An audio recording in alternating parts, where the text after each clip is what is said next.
ఒక అమ్మాయి చాలా తెలియగలది, తల్లిదండ్రులు బాగా నమ్మకం, తల్లిదండ్రులు నమ్మేటోళ్ళు అనమాట. ఎవరిని? అమ్మాయిని. అమ్మాయి యొక్క మనస్థితి చాలా ఆలోచిస్తుంది, జాగ్రత్తగా అడుగులేస్తుంది, అందంగా ఉంటది కూడాను, కానీ చాలా జాగ్రత్తగా అని తన కూతురు మీద తల్లిదండ్రులకు బాగా నమ్మకం కుదిరింది. ఇంటర్మీడియట్ అయిపోయింది, డిగ్రీ కూడా అయిపోయింది. డిగ్రీ అయిపోయిన తర్వాత హైదరాబాద్ వచ్చింది. హైదరాబాద్ వచ్చేసిన తర్వాత తన మనసు తనతో మాట్లాడింది. ఎప్పటి నుంచో మాట్లాడింది కానీ అర్థం కాదు. హైదరాబాద్కి వచ్చిన తర్వాత తన మనసు తనతో ఏం మాట్లాడింది అంటే, నా మనసు నాతో మాట్లాడుతుందని ఎవరైనా గమనిస్తారా? అలా గమనించినోడు కదా నిజమైన జ్ఞాని. ఈ రోజు ప్రపంచంలో మరీ ముఖ్యంగా క్రైస్తవులకు, బోధకులు ఈ విషయం అర్థమైతే ఎంత బాగుంటుంది తెలుసా, ఎంత అద్భుతంగా ఉంటుంది తెలుసా. ఎందుకు ఈ మాట నేను చెప్తున్నాను అంటే, మారాల్సింది కులం కాదు, మారాల్సింది మతం కాదు, మార్చుకోవాల్సింది వేషం కాదు, మార్చుకోవాల్సింది దేశం కాదు, మార్చుకోవాల్సింది కేవలం నీ మనసు మాత్రమే, మనసు మాత్రమే అనే విషయం బయటికి వెళ్ళి ప్రపంచంలో ఈ విషయాన్ని చెప్పగలిగితే ఎంత బాగుంటుందండి. ఇది కరెక్ట్ గా నీ మనసుకు కరెక్ట్ గా కనెక్ట్ అయ్యి ఎక్కి నువ్వు అర్థం చేసుకొని వెళ్తే గుళ్ళో పూజారికి కూడా కూర్చోబెట్టి చెప్పొచ్చు.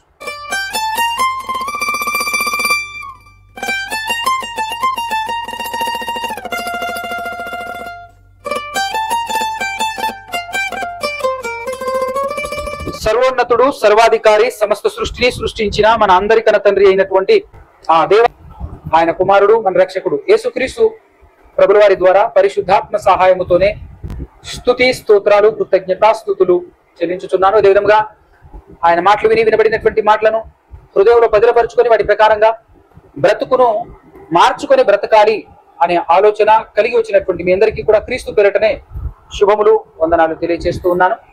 కొద్ది నిమిషాలు దేవుడు మనతో ఏం మాట్లాడుతాడో మనం వినేటటువంటి ప్రయత్నం చేద్దాం.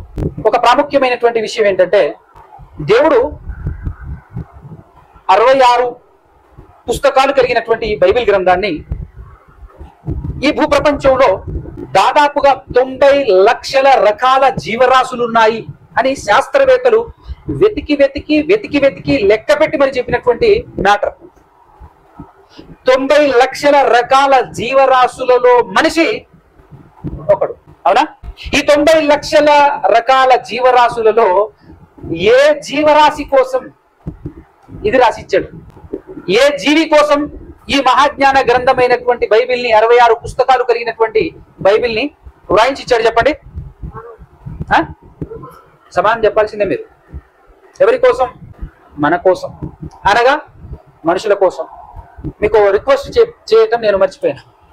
మీ చేతుల్లో, మీ జేబుల్లో ఉన్నటువంటి సెల్ ఫోన్ మిమ్మల్ని బయట గుంజుకొని పోకుండా వాటిని హెలికాప్టర్ ఎక్కించండి, విమానం ఎక్కించే ప్రయత్నం చేయండి, ఫ్లైట్ మోడ్ పెట్టేసేయండి. ఓకే, నేను ఆల్రెడీ ఎక్కించేసి. దేవుని ఉద్దేశం ఎందుకు రాయించాడు? దేవుడు మనకేం తెలియచేయాలి అని రాయించాడు. ఎందుకు రాయించాడు? ఏం తెలియచేయాలి అని రాయించాడు? ఈ మహాజ్ఞాన గ్రంథం 66 పుస్తకాలు కలిగినటువంటి ఈ బైబిల్ని దేవుడు మన చేతికి ఎందుకు ఇచ్చాడు అనేటటువంటి ఈ విషయాన్ని మీ ముందుంచి పాఠం క్లోజ్ చేయాలి అని అనుకుంటున్నాను. ఆది కాండం నుంచి ప్రకటన గ్రంథం వరకు అలా మనం చదువుకుంటూ వెళ్ళేటప్పుడు హిస్టరీ కనపడుతుంటది. పాత నిబంధన గ్రంథంలో ఆజ్ఞలు కనపడుతుంటాయి, మంచి మంచి భక్తుల జీవితాలు కనపడుతుంటాయి, వాళ్ళు చేసేటటువంటి గొప్ప గొప్ప పనులు కనపడుతుంటాయి, భక్తిహీన క్రియలు చేస్తున్నటువంటి ఆ క్రియలు కనపడుతుంటాయి, భక్తి పరులు తమ బ్రతుకు వల్ల ఎంతటి ఘనతను పొందారో చూస్తూ ఉంటాం, భక్తిహీనులు తమ ప్రవర్తన వల్ల ఏ విధంగా వాళ్ళు శాపాలను కొని తెచ్చుకున్నారో, ఏ విధంగా వాళ్ళు ఇబ్బంది పడ్డారో అనేటువంటి విషయాలు కూడా గమనిస్తుంటాం కదా. కానీ గమనించాల్సినటువంటి విషయం మరొకటి ఉంది. గమనించాల్సినటువంటి అసలు శిశులైనటువంటి విషయం ఏంటంటే, అందులో ఇప్పుడు స్టార్టింగ్ లోనే బైబిల్ ఓపెన్ చేయగానే ఫస్ట్ ఆదాము, హవ్వమ్మ, కయ్యేను, హేబేలు చదువుతాం. కయ్యేను, హేబేలు గారులు రాకమునుపు ఆదాము, హవ్వలు చేసిన పనేంటి? ఏ పండు అయితే తినొద్దు అని చెప్పాడో ఆ పండును తినేయటం, పాపం చేయటం, తోటలో నుంచి గెంటి వేయబడటం. ఈ స్టోరీ అంతా, ఆ చరిత్ర అంతా చదివిన తర్వాత మనకేం అర్థం కావాలి? మనకు ఏం చెప్పాలని ఆ చరిత్ర రాశాడు దేవుడు. ఆ చరిత్ర రాయించి మన ముందు పెట్టాడు. మనం చదువుతున్నాం, అనేక సార్లు చదువుతున్నాం. దానివల్ల మనకు అర్థం కావాల్సిన పాయింట్ ఏంటి? మనం గ్రహించాల్సినటువంటి విషయం ఏంటి? ఒక్కసారి ఆలోచన చేయండి. ఏం గ్రహించాలి అందులో నుంచి? దేవుడు 66 పుస్తకాలు ఇంత గ్రంథాన్ని రాయించింది ఒక్క విషయం చెప్తానికండి. ఓన్లీ వన్ థింగ్, ఒక్క విషయం నీకు నాకు మనకు అర్థం చేయించటం కోసమే రాశాడు. ఒకే ఒక విషయం. నువ్వు ఏ సందర్భాన్ని ఎత్తుకో, ఏ చరిత్రను తీసుకో, ఏ పుస్తకం తీసుకో, అందులో దేవుని ఇంటెన్షన్ నీకు ఒకటే చెప్పాలనుకుంటుంటాడు. ఆ ఒకటే ఆ ఆదాము హవ్వల దగ్గర గమనించడానికి కనబడాలి. అదేంటి అనంటే, అదేమిటి అనంటే, నేను ఎప్పుడు ఇంతకు ముందు కూడా మీతో పంచుకున్నటువంటి విషయం, మీకు చెప్పినటువంటి విషయం, ప్రపంచాన్ని ప్రస్తుతం నడిపిస్తుంది ఎవరు? ప్రపంచం ఇదిగో ఈ విధంగా. ఈరోజు ప్రపంచంలో దేవుని చిత్తం జరుగుతుందా? దేవుని చిత్తానుసారంగా ప్రపంచం ఉందా? పోనీ, ప్రపంచంతో మనకేం పని పోని అని అనుకుంటే, మనమందరమైనా కనీసం మనమైనా దేవుని చిత్తానుసారంగా ఉన్నామా? 100% గుండెల మీద చేసుకుని నేను దేవుని చిత్తానుసారంగా నా జీవితంలో బ్రతుకుతున్నాను అని చెప్పగలిగే ధైర్యం మనకుందా? ఉందా? చెప్పగలమా? యేసుక్రీస్తును మాదిరి చూపించాడు దేవుడు. ఆయనను పోలి బ్రతకండి అన్నాడు. ఆయన తదనంతరం వచ్చినటువంటి సెకండ్ క్రైస్ట్ ఆయన ఎవరు తెలుసా? పౌలు గారు. ఆయన కూడా నన్ను పోలి నడవండి అని చెప్పాడు. ఎస్, నేను క్రీస్తును పోలి నడుచుకుంటున్నాను, నేను అపోస్తలుడైనటువంటి పౌలు గారిని పోలి నేను నడుచుకుంటున్నాను అని చెప్పగలిగేటటువంటి వ్యక్తి, క్రైస్తవుడు, సేవకుడు ఈ ప్రపంచంలో ఉన్నాడా? మనం చూడగలమా? మనం అతన్ని వెతుక్కోగలమా? చెప్పండి, ఉన్నారంటారా? కారణం ఏంటి? ఇంతగా దేవుడు 66 పుస్తకాలు రాయించటం మాత్రమే కాకుండా తన ఆత్మను అనుగ్రహించి కూడా మనతో ఇంకా మాట్లాడాలి అని అంటే మనకు సవాలక్ష పనులు ఉంటాయండి. దేవునికి వేరే పని ఏమైనా ఉందా? మనం తప్ప వేరే లోకం ఉందా ఆయనకి? మనం తప్ప వేరే ఆలోచన ఉందా ఆయనకి? 24 గంటలు మన గురించి కదా ఆలోచించేది. మనకు దేవుడు అప్పుడప్పుడు గుర్తుకొస్తాడు, కానీ మనం దేవుడికి అప్పుడప్పుడు కూడా మర్చిపోడు. అప్పుడప్పుడు కూడా మన గురించి మరచిపోడు దేవుడు. ఆ రేంజ్లో ప్రయాసపడుతున్నా కూడా మనం ఆయన మార్గంలోనికి, ఆయన దారిలోనికి వెళ్ళలేకపోతున్నాం, ప్రయాణించలేకపోతున్నాం, ఆయనకి ఇష్టానుసారంగా బ్రతకలేకపోతున్నాం. కారణం ఏంటి? ఆదాము హవ్వలకు ఆప్షన్స్ ఎన్ని ఇచ్చాడు అని అంటే, మనం 1000, 1,00,000 అని చెప్పరాదు. చాలా ఆప్షన్స్ ఉన్నాయి. తినకూడదు అనేది ఒకే ఒకటి. ఆ తోటలో ఉన్న అన్ని చెట్ల ఫలాలు అన్ని తినొచ్చు, నువ్వు అన్ని తినొచ్చు. ఆఖరికి ఆ తోట మధ్యలో జీవమునిచ్చే వృక్ష ఫలం కూడా ఉంది, అది కూడా తినొచ్చు నువ్వు, నో అబ్జెక్షన్. కానీ ఒకే ఒక పండు తినొద్దు, ఆ మంచి చెడ్డలను తెలివినిచ్చే వృక్ష ఫలము మాత్రమే తినొద్దు అని చెప్పేసి ఇచ్చారండి. తినటానికి ఆప్షన్స్ ఎన్ని ఉన్నాయి? చాలా ఉంది. తినకూడదు అనే మాట ఒకే ఒక్క చెట్టు గురించి చెప్పాడు. కానీ ఏం జరిగింది? వాళ్ళను మోసం చేసింది ఎవరు? చెప్పండి, వాళ్ళను మోసం చేసింది ఎవరు? ఇంతకు వాళ్ళను మోసం చేసి ఆ పండును తినిపించింది ఎవరు? చెప్పండి. అన్నగారు చదివారా? తప్పుడు ఆ ప్యాసేజ్ చదివారా? అది కాండం చదివారా? ఎవరు మోసం చేశారు చెప్పు? సర్పమా? చెప్పు, నో ప్రాబ్లం. ఇదేదో నాది ఎట్లుంటుందంటే, నేనేదో చెప్పుకుంటూ పోతున్నట్టు ఉండదు. నేను ఒక క్లాస్ రూమ్లో ఫీల్ అవుతా, ప్రతి ఒక్కరిని అడుగుతా, ప్రతి ఒక్కరు పర్టికులర్ గా అడిగినటువంటి వాళ్ళు కూడా సమాధానం చెప్పాల్సింది. లేకపోతే నేనేం మాట్లాడుతున్నానో మీరు గ్రహిస్తున్నారా లేదా, మీకు అర్థం అవుతుందా లేదా తెలుసుకోకుండా నా మానాన్ని నేను, నా పాటను నేను వెళ్ళిపోతే లెక్క అక్కడ చెప్పాలి. నేను నీ దగ్గరికి పంపించాను ఎందుకో తెలుసా? జాగ్రత్తగా అతన్ని ఎడ్యుకేట్ చేసి నా దగ్గరికి పంపిస్తావేమోనని అక్కడికి పంపించాను. నువ్వేం చేసినావు అని అన్నాడే అనుకో, నేనేం చేయాలి అప్పుడు?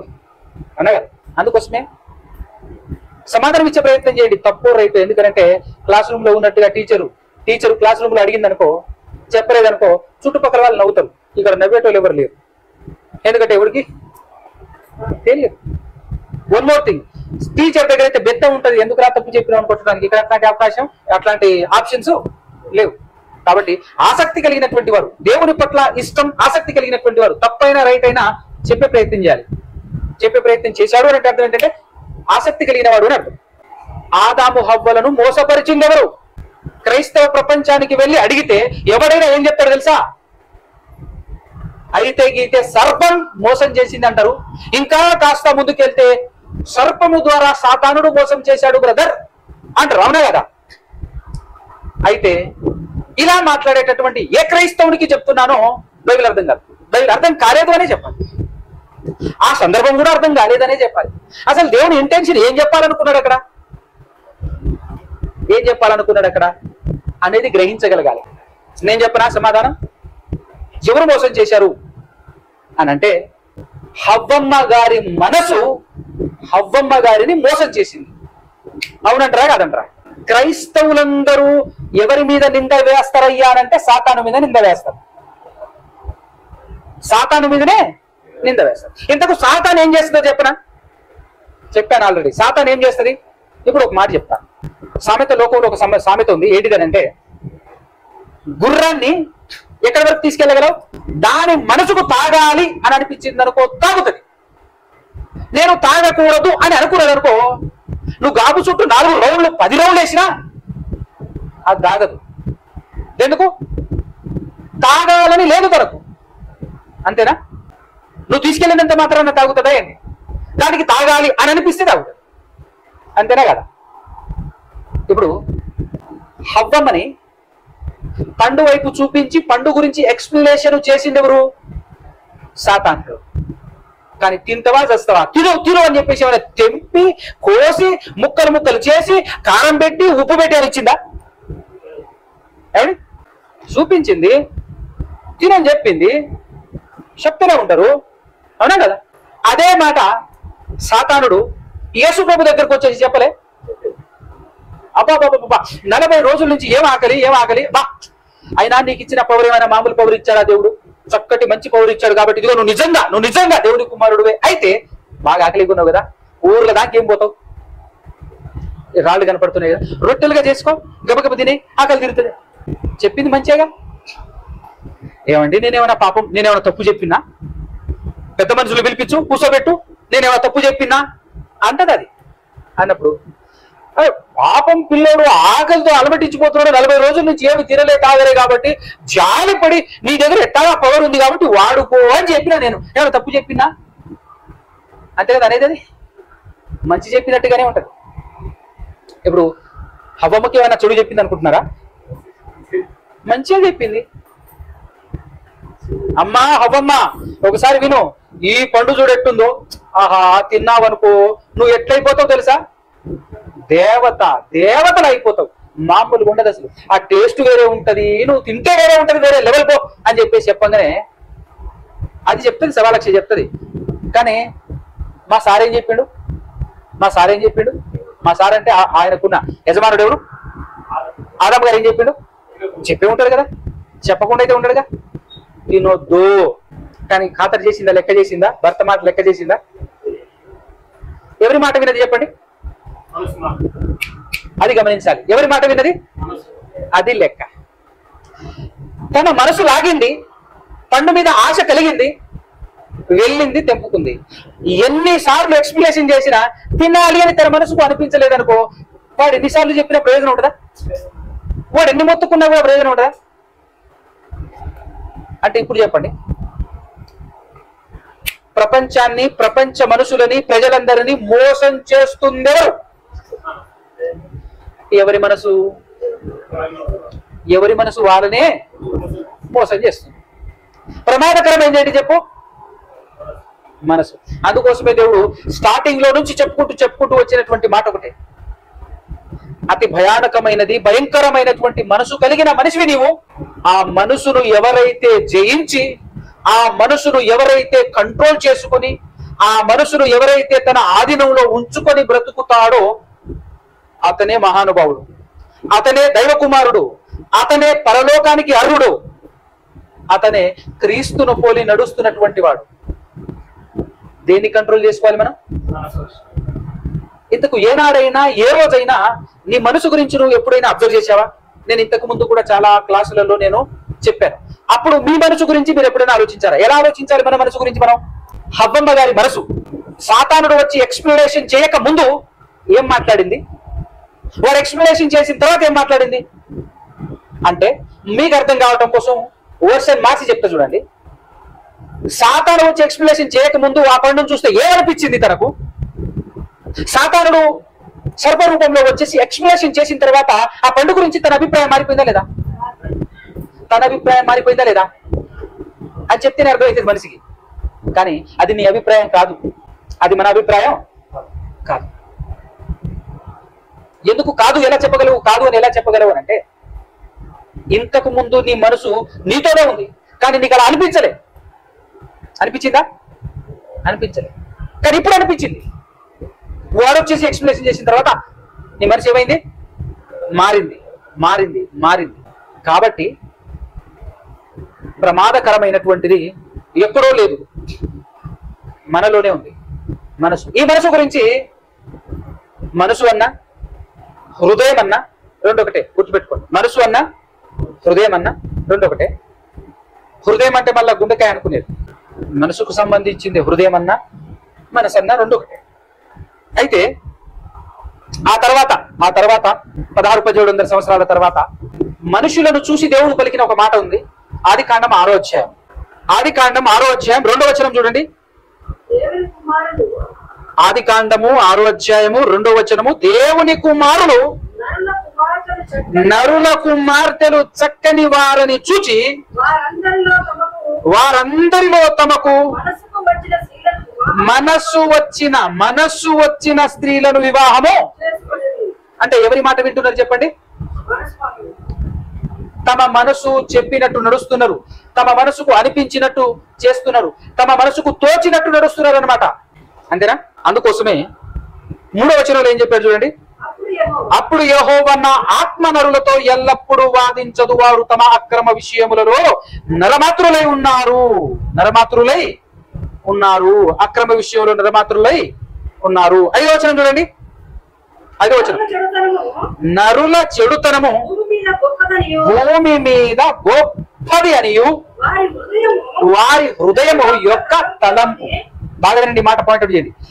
వారి హృదయము యొక్క తలంపులలోని ఊహ అంతయు ఎల్లప్పుడు కేవలము చెడ్డది. మనుషులందరి యొక్క హృదయములోని తలంపులు కేవలం చెడ్డది అని యెహోవా చూచి అని రాబడింది కదా అక్కడ. అంటే అంతకుముందు యెహోవాకు తెలియదా? దేవుడికి తెలియదా? తెలుసు. కానీ దేవుని ప్రయత్నం ఏంటయ్యానంటే నీకు తెలియచేయాలి, నీ గురించి, మన గురించి మనకు తెలియచేయాలి. మన హృదయం ఎలాంటిదో, మన మనసు ఎలాంటిదో మనకు తెలియచేయాలి. దానికోసం ప్రాక్టికల్ గా మనకు చెప్పే ప్రయత్నం చేస్తున్నాడు. నాన్న నీ హృదయం ఎంత డేంజర్ చూడరా అని. ప్రమాదకరమైనటువంటిది ఏదో కాదు నాన్న, నీ హృదయమే అని నీకు నాకు మనకు చెప్పడం కోసం ఆదిలో నుంచి దేవుడు చేస్తున్న ఏకైక ప్రయత్నం గుర్తుపెట్టుకోండి. ఏం చెప్పాడు? ఎల్లప్పుడు కేవలం చెడ్డది. ఏంటి చెడ్డది? ఏంటి? హృదయములోని తలంపులు, మనసులోని తలంపులు. నెక్స్ట్ అందును బట్టి కొంచెం క్లీన్ అండ్ గ్రీన్ చేద్దామని చెప్పేసి, స్వచ్ఛ భారత్ అని చెప్పేసి ఇండియాలో ఉన్నట్టు స్వచ్ఛ వరల్డ్ చేద్దామని చెప్పేసి దేవుడు ఒక ప్లాన్ వేసేసి ఏం చేశాడు? ఆ జల ప్రళయములో ఏం చేశాడు? అందరినీ నాశనం చేశాడు. నాశనం చేసిన తర్వాత కూడా ఏం పలుకుతున్నాడు? ఒక్కసారి 8వ అధ్యాయం చూడండి, 21వ వచనం. 8వ అధ్యాయము ఆదికాండం 21వ వచనం. అప్పుడు యెహోవా ఇంపైన సువాసన గ్రాణించి, బాగా వినండి మాట, ఇక నుంచి నరులను బట్టి భూమిని మరలా శపించను. ఎందుకు ఈ నిర్ణయం తీసుకున్నావు తండ్రి అని మనం అడిగితే చెబుతున్నటువంటి మాట నెక్స్ట్ చూడండి. ఎందుకంటే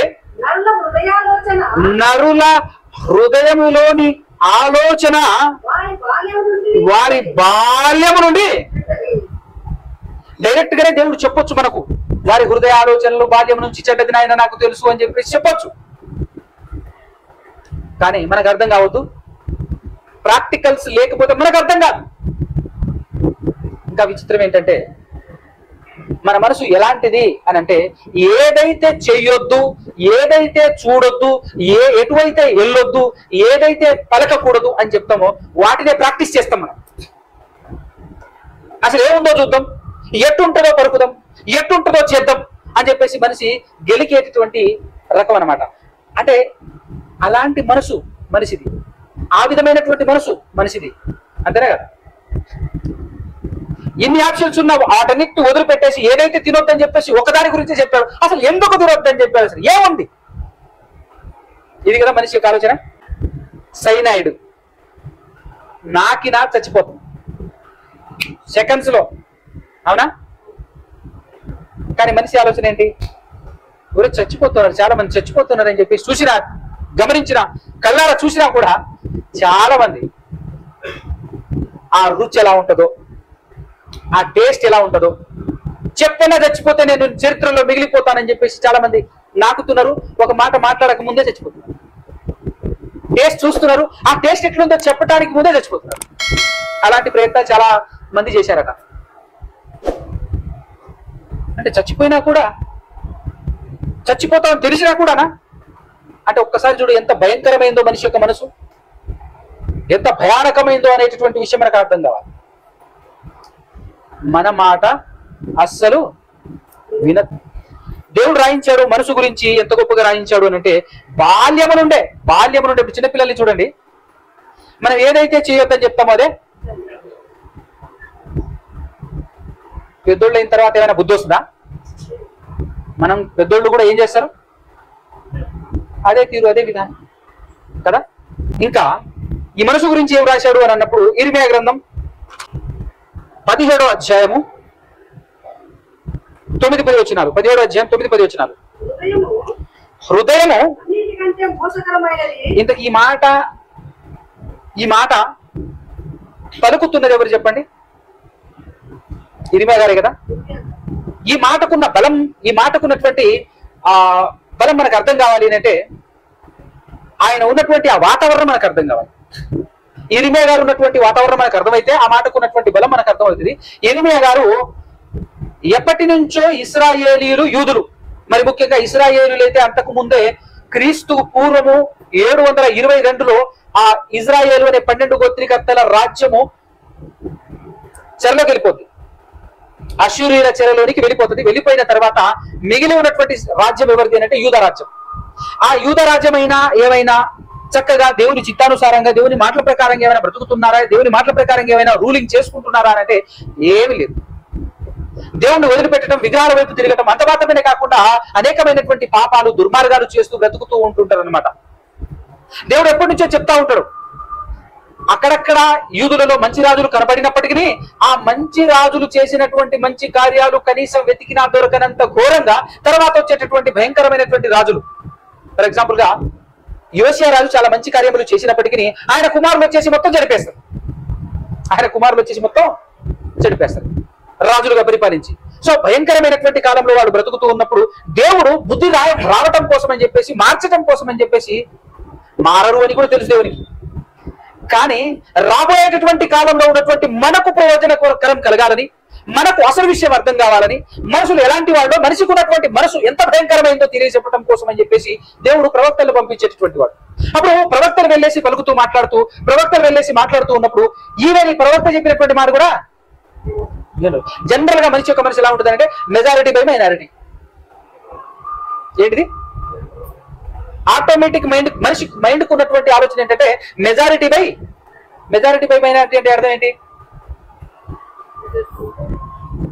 ఏది ఎక్కువ మంది నమ్ముతున్నారో అది రైట్ అని నమ్మేటటువంటి జబ్బు మనిషికి ఉన్నటువంటి మనసుకుంది.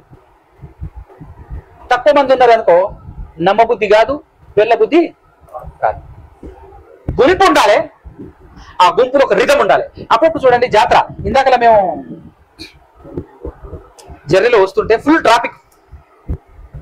ఆ ట్రాఫిక్ ఎందుకు అని చెప్పేసి అనుకుని వస్తుంటే అవతల పక్క దారిలో విగ్రహాల జాతర లేదా విగ్రహాల ఊరేగింపు, అదే కదా అవతల పక్క జరుగుతుంది అన్నమాట.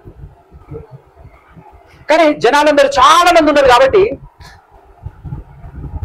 మిగతా వాళ్ళందరూ ఏం చేస్తున్నారు? అటువైపు చూస్తున్నారు. ఎప్పుడు చూడండి అక్కడ ఉన్నది కాదు కదా, అందరికి తెలిసిందే, ఎప్పుడు చూసిందే. అయినా కూడా ఎక్కడైతే జనాలు గుంపుగా ఉంటారో ఎందుకో మన మనసు ఆటోమేటిక్ గా వెళ్ళిపోతుంది, మన చూపులు వెళ్ళిపోతాయి, మన మనసు వెళ్ళిపోతుంది. ఏం జరిగిందని చెప్పేసి బండి ఆపి మరి వెళ్తాం మనం అవసరమైతే, అవునా కదా. ఒక వ్యక్తి, ఇద్దరు వ్యక్తులు రోడ్డు పక్కన ఉన్నారనుకోండి, మనం జర్నీ చేస్తూ వెళ్తున్నాం, బైక్ మీదనో కారు మీదనో, ఆగుతామా? చూస్తామా? అదే గుంపు ఉందనుకో, ఒకే చోట గుంపు ఉందనుకో, నువ్వు కారులో ఉన్నా బైక్ మీద ఉన్నా ఆగాల్సిందే, ఆగి అడగాల్సిందే ఏం జరిగింది బ్రదర్ అని. మన మనసు ఎలాంటిదో చెప్పడం కోసం చెప్తున్నాను, అవునా కదా. సో అందరూ పాపాలు చేస్తూ బ్రతుకుతుంటే ఇర్మియా గారి కాలంలో ఇర్మియా గారు ఒక్కరే వచ్చేసి దేవుడి గురించి, దేవుడు ఇలా మాట్లాడాడు అలా మాట్లాడాడు అని చెప్తే వింటారా ఎవరైనా? వినరు.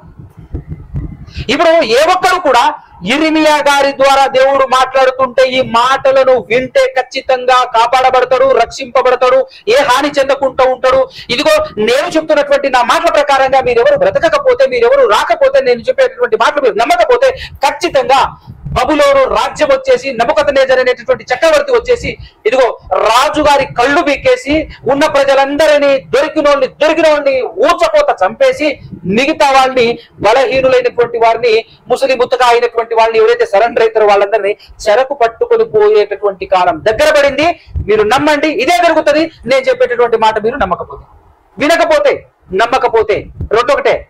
అందుకోసమే ఇర్మియా గారు ఎంత ప్రకటించినను ఇదిగో నా మాట వినండి, నా మాట వినండి, నా మాట వినండి, దేవుడు చెప్పినట్టు చేస్తే మీకు ఏ హాని ఉండదు, నేను పూచి, నేను గ్యారంటీ అని చెప్తుంటే ఎవ్వడూ కూడా ఇర్మియా గారి మాటలో వినట్లేదు. ప్రకటించే వాళ్ళు ఉన్నప్పటికీ వినట్లేరు. విననీయకుండా చేస్తుంది ఎవరు? అసలు లోపడంది ఎవరు? ప్రతి మనిషి యొక్క మనసు, హృదయం. కాబట్టి ఇప్పుడు ఆ హృదయమే అందరిని ఏం చేస్తుంది? ఇక్కడ ఎవరి హృదయం వారిని, అదే విషయం చెప్తున్నాడు ఇక్కడ. ఇప్పుడు చదవండి. హృదయము అన్నింటికంటే మోసకరమైంది, అది ఘోరమైన వ్యాధి గలది, దాన్ని గ్రహింపగలవాడెవడు అంటున్నాడు. అవునా? పోనీ ఈ రోజు నుంచి మనమైనా మన హృదయం ఏం చెప్తుంది, మన హృదయం ఏం మాట్లాడుతుంది అని చెప్పి ఎప్పుడైనా ఆలోచించారా? రకరకాలుగా మారుతామండి మనం. ఎన్ని రకాలుగా మారుతాం తెలుసా? మనం ఎన్ని కోణాలుగా మారుతాం తెలుసా? మనం పరిస్థితులు బట్టి మారుతాం. ఆకలేస్తే మారుతాం, కడుపు నిండితే మారుతాం, డబ్బులు వచ్చినా మారుతాం, డబ్బులు ఏమి లేకపోయినా మారిపోతాం. ఇలా ఇన్ని రంగులు మారుస్తుంది ఎవరో తెలుసా? నిన్ను మారుస్తుంది ఎవరో తెలుసా? నీ మనసే. మన శరీరం మారదు, మన ఆత్మ అస్సలు మారదు. మారేదల్లా కేవలం మన మనసే. మనసు అంటే హృదయం. మాట తీరువన మారుతుంది, పరిస్థితులను బట్టి మన మాట తీరు మారుతుందా మారదా? అందుకోసమే యేసుక్రీస్తు ప్రభువు వారు మహానుభావుడు వచ్చేసేటటువంటి మాట ఏంటో తెలుసా? ఏమన్నాడు చూద్దాం. ఏమన్నాడు? మత్తయి సువార్త 12వ అధ్యాయంలో 34వ వచనంలో రెండవ మాట, 34వ వచనంలో రెండవ మాట చదవాలి మీరు కరెక్ట్ గా.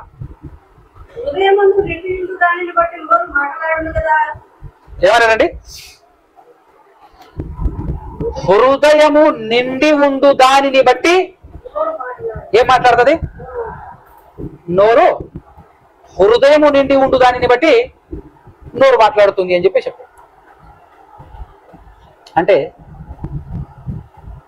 ఇప్పుడు నోరు కూడా దేన్ని బట్టి పలుకుతుంది? నోరు కూడా దేన్ని బట్టి స్పందిస్తుంది? మనసే కదా. అర్థమవుతుందా? అందుకోసమే ఏం చెప్పాడు అక్కడ? ఇర్మియా గ్రంథం 17:9-10 వచనాలు పూర్తిగా చదవండి. హృదయం అన్నింటికంటే మోసకరమైంది, అది ఘోరమైన వ్యాధి గలది, దాన్ని గ్రహింపగలవాడెవడు అని చెప్పేసి ఇర్మియా గారు మాట్లాడుతున్నాడు. అంటే ఇర్మియా గారు అబ్జర్వ్ చేశారండి. ఇర్మియా గారు ఆత్మ కలిగినటువంటి వాడుగా సమాజంలో అందరినీ చూస్తున్నాడు. ఎలా మార్చాలి, వీళ్ళు ఎందుకు నమ్మేలా ఎలా చేయాలి, అసలు ఏ విధంగా నేను ప్రయాసపడాలి, ఏ మాటలు పలకాలి. ఒరే కళ్ళ ముందు నిజంరా బాబు, నేను చెప్పింది పచ్చి నిజంరా.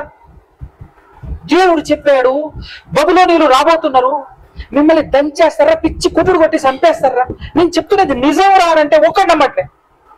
ఎట్లా అనిపిస్తున్నది? ప్రకటిస్తున్నటువంటి వ్యక్తికి ఎట్లా అనిపిస్తున్నది? ఎంత బాధ కలుగుతున్నది? అసలు ఏంటి హృదయం, ఏంటి మనసు, ఏంటి అసలు ఏంటి అసలు ఇది అని చాలా విచిత్రంగా ఆలోచిస్తున్నాడు ఆయన. చాలా అసలు ఏం చేయాలో అర్థం కావట్లేదు ఆయనకు. నిజం నేను చెప్పేది పచ్చి నిజం, నాతో మాట్లాడింది దేవుడేరా, చెప్పింది దేవుడేరా అని చెప్పేసారంటే ఎవరైనా వింటున్నారా? ఆయన మనోవేదన చూడాలి. ఆయన దాకెందుకు? బైబిల్లో ఒక శాస్త్రవేత్త ఉన్నాడు. ప్రపంచంలో ఉన్న శాస్త్రవేత్తలందరికంటే కూడా మించిన శాస్త్రవేత్త బైబిల్లో ఉన్నాడు.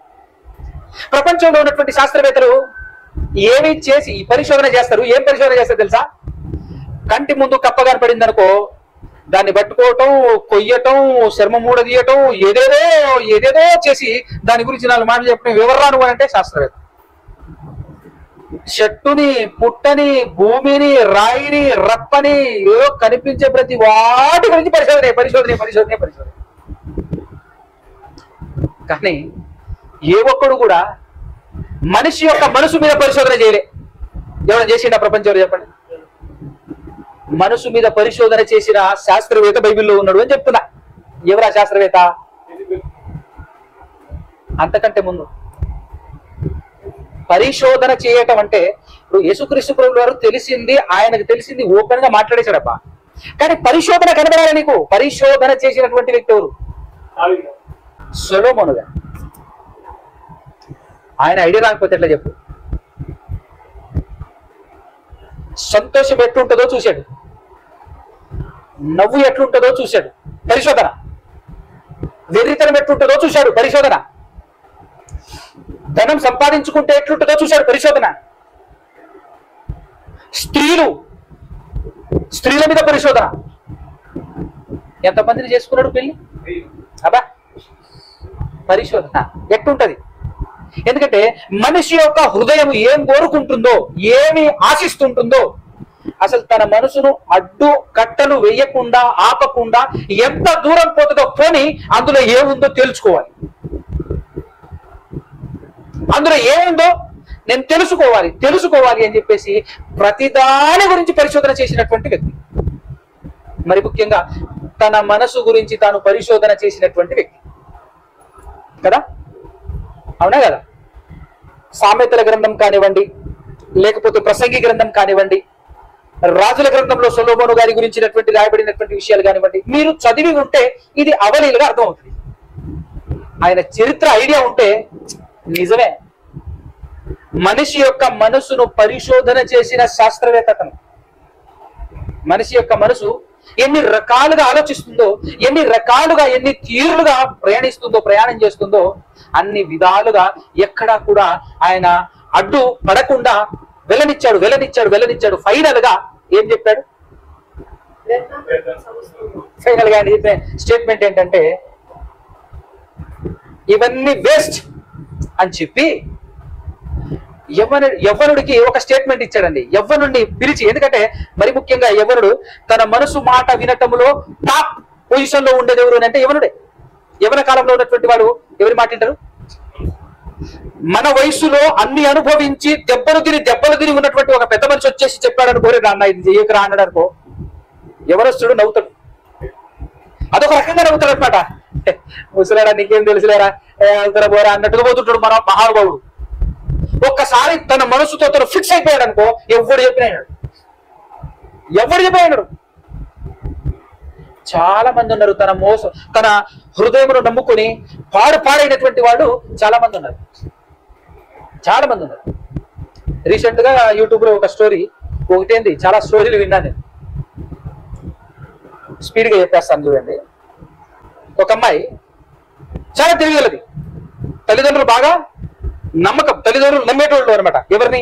అమ్మాయిని. అమ్మాయి యొక్క మనస్థితి చాలా ఆలోచిస్తుంది, జాగ్రత్తగా అడుగులేస్తుంది, అందంగా ఉంటది కూడాను, కానీ చాలా జాగ్రత్తగా అని తన కూతురు మీద తల్లిదండ్రులకు బాగా నమ్మకం కుదిరింది. ఇంటర్మీడియట్ అయిపోయింది, డిగ్రీ కూడా అయిపోయింది. డిగ్రీ అయిపోయిన తర్వాత హైదరాబాద్ వచ్చేసిన తర్వాత తన మనసు తనతో మాట్లాడింది.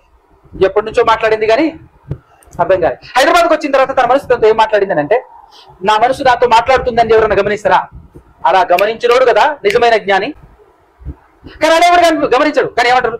నాకు ఇష్టం, డాన్స్ అంటే నాకు ఇష్టం, కాబట్టి నా కెరియర్ నేను క్యారీ చేస్తూనే, ఇటు సివిల్స్ నేను ప్రిపేర్ అవుతూనే సాయంత్రం డాన్స్ క్లాస్కి వెళ్ళేసి నేర్చుకుంటే తప్పేముంది? ఏం లేదు, బ్యాలెన్స్ చేసుకోవచ్చు అని చెప్పి డాన్స్ క్లాస్కి వెళ్ళింది. ఎవరు చెప్పారమ్మా డాన్స్ క్లాస్కి వెళ్ళమని? తన మనసు చెప్పింది. డాన్స్ క్లాస్కి వెళ్ళిన తర్వాత అక్కడ అమ్మాయిలందరూ ఒకరి వైపు తిరుగుతున్నారు, ఒకరి చుట్టూ తిరుగుతున్నారు. ఎందుకంటే ఆ ఒకడు బాగా డాన్స్ చేస్తాడు అనమాట. కానీ వాడు ఈ అమ్మాయికి ఉన్నటువంటి అందం ఏ అమ్మాయికి లేదు కాబట్టి ఈ అమ్మాయి వెళ్ళంగానే వాడు దీని చుట్టూ తిరుగుతున్నాడు. తన మనసు ఇటువైపు తిరగమని చెప్పింది కాబట్టి తిరుగుతున్నాడు. ఈ అమ్మాయి నేను చాలా కాన్ఫిడెంట్గా ఉన్నాను, నా పని నేను చేసుకొని వస్తున్నాను అని చెప్పేసి ఈవిడ అనుకుంటాడు. కానీ వాడు చుట్టూ తిరుగుతున్నాడు. ఫైనల్ గా ఒక మాట చెప్పిండు. ఏం చెప్తాడు చెప్పండి? నా మనసు నిన్ను కోరుతుంది. దానికి రకరకాల భాషలు. ఏం చెప్తాడు? అయ్యి లవ్ యు అంటాడు. అర్థం కాదుగా, దాని అసలు అర్థం కాదుగా. నాకు చాలా తెలివిందిగా ఈవిడ సమాధానం చెప్పడం వల్ల. ఎందుకంటే చిన్నప్పటి నుంచి నువ్వు చాలా తెలివిగా అడుగులేస్తావు, చాలా తెలివిగా ఆలోచిస్తావు, చాలా తెలివిగా బిహేవ్ చేస్తావు అని చెప్పేసి ఇంట్లో తల్లిదండ్రులు కూడా చెప్పారు కదా. ఆ ఫీలింగ్ ఉంటుంది ఈవిడలో. నేను ఆలోచించుకొని చెప్తా. ఎన్ని రోజులు ఆలోచించుకుంటూ? 2 వారాలు. ఓకే, 2 వారాలు ఆలోచించుకున్న తర్వాత ఏం చెప్పిందో తెలుసా తల్లి వచ్చేసి? ఇంతమంది ఆయన ఎమ్మడి తిరుగుతుంటే ఆయన నా ఎమ్మడి తిరుగుతున్నాడు అంటే నేను అసలు ఏంది, నా రేంజ్ ఏంటి? ఓకే అన్నది కథ. వాడేం చేసిండు? అర్జెంట్ గా పెళ్లి చేసుకుందాం పదా అన్నాడు. ఏమీ చేయకుండా డైరెక్ట్ గా పెళ్లే చేసుకుందాం అని అడుగుతున్నాడు అంటే వీడి జెన్యూన్ పర్సనే. అమ్మాయి నమ్మింది వీడి జెన్యూన్ పర్సనే అని చెప్పేసి నమ్మటం మాత్రమే కాకుండా, ఇదిగో నా మాట అంటే మా తల్లిదండ్రులు గౌరవిస్తారు, నేను మా నాన్న వాళ్ళకు చెప్తా అన్నది ఆవిడ. వద్దు, విడగొడతారు, ఇబ్బంది అవుతుంది, నేను కూడా మా తల్లిదండ్రులకు చెప్పను, నువ్వు కూడా చెప్పకు.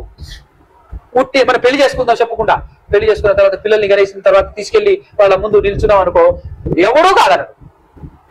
మంచి ప్లానే కదా. అయినా కూడా అమ్మాయి ఒప్పుకోలేదు. నా మీద నాకు కాన్ఫిడెన్స్ ఉంది, మా తల్లిదండ్రుల మీద కాన్ఫిడెన్స్ ఉంది అని చెప్పి ఫోన్ చేసి అడిగింది. సో ఇట్లా అని చెప్పి, అమ్మా తల్లి అన్ని నిర్ణయాలు నువ్వు తీసుకోవచ్చు, కానీ ఈ ఒక్క నిర్ణయం మేము తీసుకోవాలి తల్లి, ఇది కూడా మాకు అవకాశం ఇవ్వకుండా నువ్వే తీసుకున్నావా అని చెప్పేసి తల్లిదండ్రులు అడిగారు. లేదు నాన్న, అది నాన్న, ఇది నాన్న, అది అమ్మ, ఇదమ్మా అని చెప్పేసి కన్విన్స్ చేసింది. సరే నీ ఇష్టం, అంతగా చెప్తున్నావు కాబట్టి, అంతగా నమ్ముతున్నావు కాబట్టి, నీ నిర్ణయం మీద మాకు ఎంతో కొంత నమ్మకం ఉంది కాబట్టి నీ ఇష్టం తల్లి అని చెప్పేసి వాళ్ళని వేశారు. సరే అన్నది. మరి మీ వాళ్ళకి చెప్పామంటే, మా వాళ్ళకి చెప్తే ఇంకేమనుందా, మనం పెళ్లి చేసుకోవడం ఉండదుగా, అసలే అక్కడ పెద్ద పెద్ద సంబంధాలు వస్తున్నాయి నాకు అని చెప్పాడు. మొత్తానికి పెళ్లి చేసుకుందాం అంటే, రిజిస్ట్రేషన్ మ్యారేజ్ చేసుకుందాం అంటే రిజిస్ట్రేషన్ మ్యారేజ్ కూడా వద్దు. ఏమొద్దు, ఎవరు మళ్ళా బాగుండదు, రిజిస్ట్రేషన్ మ్యారేజ్ వద్దు, గుళ్ళో వెళ్ళేసి కట్టేసుకుందాం, తాళి కట్టేసుకుందాం అని చెప్పేసి ఒప్పించాడు. తాళి కట్టేసి వచ్చేసిన తర్వాత 1.5 సంవత్సరం వరకు మాటసంగా రూమ్ లో తీసుకొని, రూమ్ సపరేట్ తీసుకొని భార్య భర్తలుగా ఉంటున్నారు. మనోడు అప్పుడప్పుడు ఇంటికి వెళ్తున్నాడు, వస్తున్నాడు, మా ఇంటికి వెళ్తున్నా అని చెప్పేసి ఇంటికి వెళ్తాడు, వస్తాడు. వచ్చిన తర్వాత ఈ అమ్మాయికి ప్రెగ్నెన్సీ వచ్చేసింది. ప్రెగ్నెన్సీ వచ్చేసి 7 నెలలు దాటింది, 8 నెలలు పడుతున్నటువంటి సందర్భంలో బంగారం ఇటు రావా అన్నాడు. మా వజ్రం పిలుస్తున్నాడు అని చెప్పేసి బంగారం వచ్చింది. నీకు విషయం చెప్పాలన్నది, చెప్పు బంగారం అని చెప్పేసి ఆవిడన్నది. ఏమి లేదు, నాకు పెళ్లి 5 సంవత్సరాలు అయింది, ఓ పిల్లోడు కూడా ఉన్నాడు ఇంటి దగ్గర, చూడు అని చెప్పేసి మొత్తం ఫోటోలు, వీడియోలు, ఆ బాబు ఫోటోలు మొత్తం చూపించాడు మనోడు. ఇప్పుడు ఏం చేయాలి ఆవిడ? ఇప్పుడు ఏం చేయాలి? సినిమా చూపించలే, ఇన్ని రోజులు దాచి దాచి దాచి ఏకంగా ఏంటి చూపించిండు? బాహుబలి చూపించిండు. ఇప్పుడు పరిస్థితి ఏంటి? ఎవరిని నమ్మింది ఇవిడ? ఎవరు మోసం చేశారు కదా? ఈ విధంగా బలి అవుతున్నటువంటి వాళ్ళు ఎంతో మంది. కానీ ఇప్పుడు ఆ అమ్మాయిని వెళ్ళి అడిగితే ఆ అమ్మాయి ఏం చెప్తుంది తెలుసా? ఈ ప్రపంచంలో ఏ మనిషికి లేని జ్ఞానం ఏంటో తెలుసా? వాడి గురించి వాడికి తెలియదు, ఎవరి గురించి వాడికి తెలియదండి. అవునా కదా? మన గురించి మనకు తెలియదు, పక్కోళ్ళ గురించి పట్టించుకుంటుంటాం. ఇప్పుడు ఆ అమ్మాయిని అడిగితే నన్ను మోసం చేశాడు, ఆడు కాదా మన మోసం చేసింది, నీ మనసు, నీ హృదయం నిన్ను మోసం చేసింది, వాడు కాదు. ఆశ కొద్ది వాడు తిరిగాడు, చుట్టూ తిరిగాడు, అవునా కదా? కానీ నువ్వు గుడ్డిగా నమ్మినవు చూడు, వెనక ముందు ఆలోచించకుండా గుడ్డిగా నమ్మి వెళ్ళావు చూడు, నీ మనసే నిన్ను. నిజమది. ఇప్పటికైనా మనకు అర్థం కావాలి, మన మనసు వాము ఇంత డేంజర్ మనసు నేను లోపల పెట్టుకొని తిరుగుతున్నానా? అవును. ప్రతి వ్యక్తి గమనించాల్సిన విషయం, నీ హృదయం చాలా మోసకరమైంది. నీ హృదయం, దేవుడే చెప్పాడు, నీ హృదయం చాలా మోసకరమైంది, అన్నింటికంటే బహు ఘోరమైన వ్యాధి గలది అని చెప్పాడు. తన మనసును కంట్రోల్ చేసుకోకుండా అడ్డగోలుగా ఏం చేయాలో, ఏం తాగాలో, ఏం తినాలో, ఎవరిని అనుభవించాలో, ఎంతమందిని పెళ్లి చేసుకోవాలో చేసుకుంటూ తిరిగినటువంటి వ్యక్తి చివరికి దేవుడు కూడా వదిలిపెట్టేసి, కరెక్ట్ గా చెప్పాలంటే భయానకమైనటువంటి పరిస్థితికి వచ్చేసిన తర్వాత తేరుకొని మరలా రిటర్న్ ఆలోచించి, అమ్మ బాబు ఎంత దూరం వచ్చేసాను నేను, నా మనసును నమ్ముకొని ఎంత దూరం వచ్చేసాను అని చెప్పి తేరుకున్నటువంటి వ్యక్తి ఎవరు? సొలొమోను గారు. ఆయన చెప్తాడు, ఆయన రాయించినటువంటి మంచి మాట రాయించారు. ఒక్కసారి ఆయన చెప్పినటువంటి మాట ఎంత బలంగా ఈ మనసు గురించి ఆయన మాట్లాడుతున్నాడో మీకు చూపిస్తాను. సామెతల గ్రంథం. ఆయన రాజు కదా, సొలొమోను గారు రాజు కదా. అయితే ఏమంటాడు చూడండి ఒకసారి 16వ అధ్యాయం సామెతల గ్రంథం 32వ వచనం.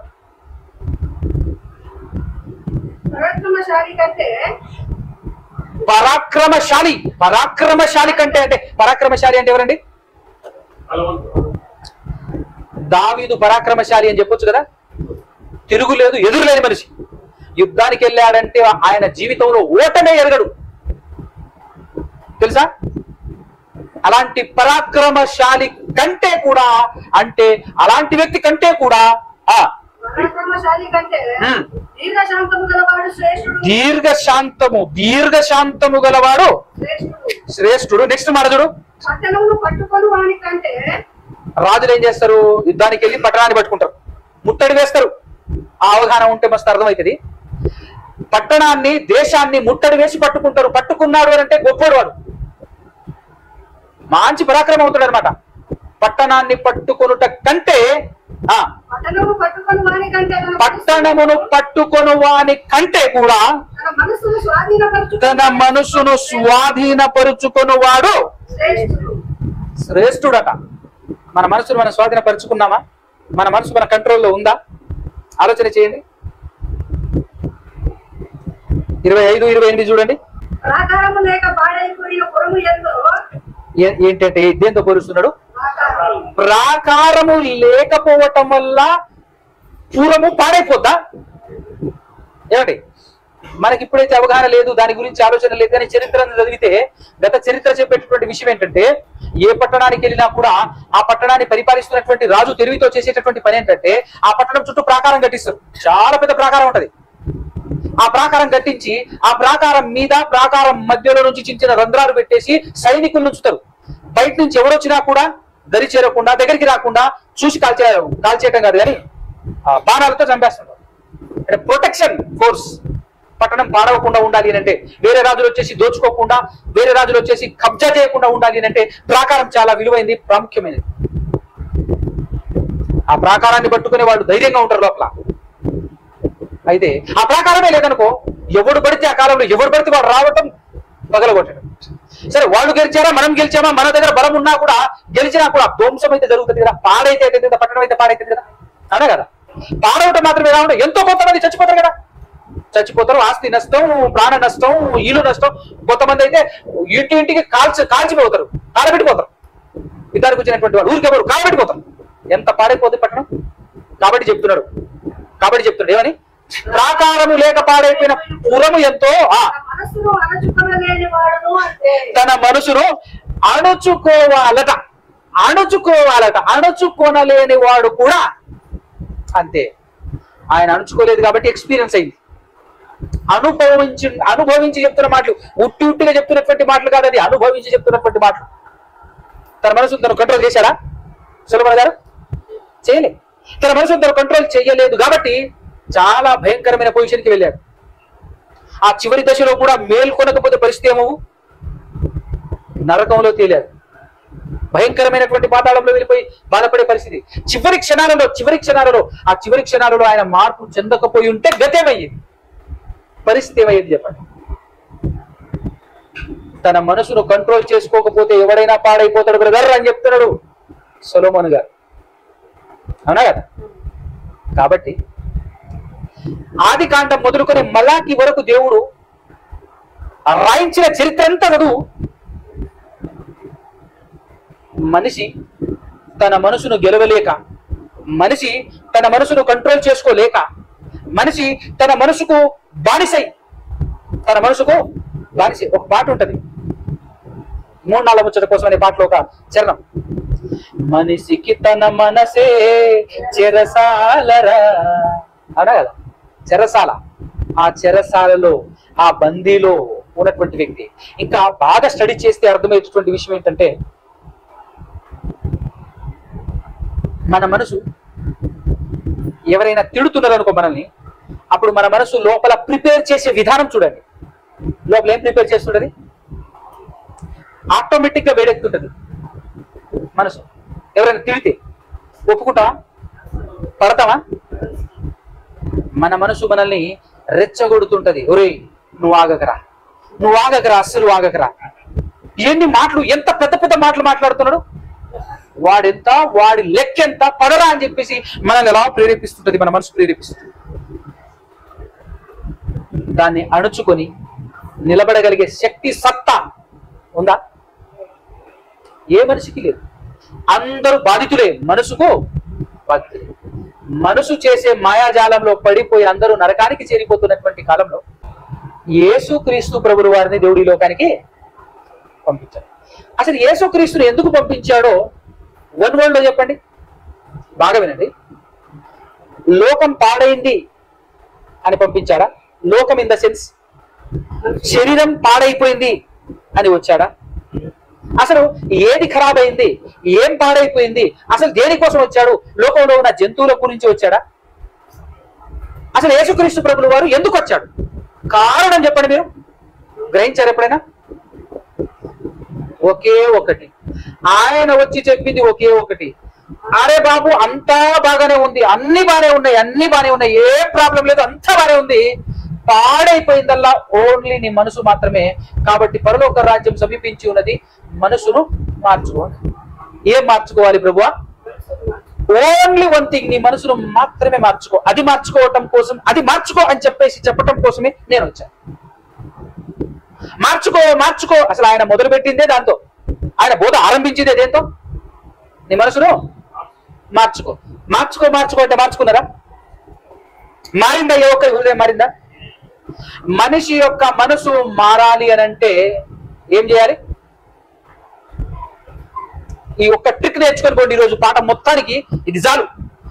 మన ఎదుట ఉన్న వ్యక్తి యొక్క మనసు మారాలంటే ఏం చేయాలి చెప్పండి. ఇప్పుడు మన మనసు కూడా భయంకరమైందే, కానీ ఎదుటోడి మనసు మారాలి అని అంటే ఏం చేయాలి? నేను ఇన్నిసార్లు అడుగుతున్నాను కదా. యేసుక్రీస్తు ప్రభువు గారు వచ్చింది మనసు మార్చడానికి కదా, అవునా కదా? ఆయన ఏం చేశాడు చెప్పండి? ఒక్క మాట, ఆయన ఏం చేశాడు? ఏమి చేస్తే ఎదుటోడు మారతాడు? ఎదుటోడిని మార్చాలన్నా నువ్వు మారాలి. నువ్వు మారి ఎదుటోడిని మార్చాలి. మన మనసు మారాలన్నా కూడా ఏం చేశాడు యేసుక్రీస్తు ప్రభువు వారు? అదొక్కటి గమనించండి. ఎంత పెద్ద ప్రాజెక్ట్ తెలుసా అది? ఎంత బిగ్ ప్రాజెక్ట్ తెలుసా అది? మన మనసు అయితే ఏం చేస్తుంది? ఎవరైనా మనల్ని తిడితే మనకేమనిపిస్తుంది? లేదా మన మనసుకి ఏమనిపిస్తుంది? తిట్రా అనిపిస్తుంది. మళ్ళీ రిప్లై ఇవ్వు అని చెప్పేసి చెప్తుంది. కొట్టమని చెప్పుకుంటుంది, అవునా కదా? చాలా స్పీడ్ గా సమాధానాన్ని రెడీ చేసేసి ముందు పెడుతుంది మన హృదయం. మన హృదయం ఎంత ఫాస్ట్ గా రెడీ చేస్తుంది అంటే, ఎవరైనా మనం ఏదో ఆలోచించుకుంటూ లాపోతున్నప్పుడు ఎవరైనా వెనకాల నుంచి వచ్చేసి పట్టని చెప్పి కొట్టేది అనుకో, నవ్వుతూనే ఎంత స్పీడ్ గా కోపం వస్తుంది మనకు. ఆలోచించను కొట్టాడని చెప్పేసి తిరిగి కొడుతూనే ఉంటాం. అది మన మనసు ప్రిపేర్ చేసే విధానం. అంత స్పీడ్ గా ప్రిపేర్ చేస్తూ ఉంటాం కదా. మనసు మారాలంటే ఏం చేయాలి అని అన్నప్పుడు యేసుక్రీస్తు ఏం చేశాడు అని అంటే, తిట్టిన వారిని తిట్టలేదు, కొట్టిన వారిని కొట్టలేదు, కొట్టించుకున్నాడు, భరించాడు, సహించాడు. అవునా? నిందలు వేస్తున్నటువంటి వాళ్ళకు కూడా ఏమి అనలేదు. ఏమి అనకపోవటం చూసి ఆశ్చర్యపోతున్నాడు అక్కడ ఉన్నటువంటి అధికారి. ఎవరైనా పిలాతు గారు ఆశ్చర్యపోతున్నాడా లేదా? ఇది మానవ నైజం కాదే, సాధారణ మనిషిలా లేడే ఈ వ్యక్తి. అరే, ఎవరైనా తిడితే, ఎవరైనా అనవసరంగా నిందలు వేస్తే గమ్మున ఉంటావా మనం? ఎవరైనా గమ్మున ఉంటారా? ఎవరన్నా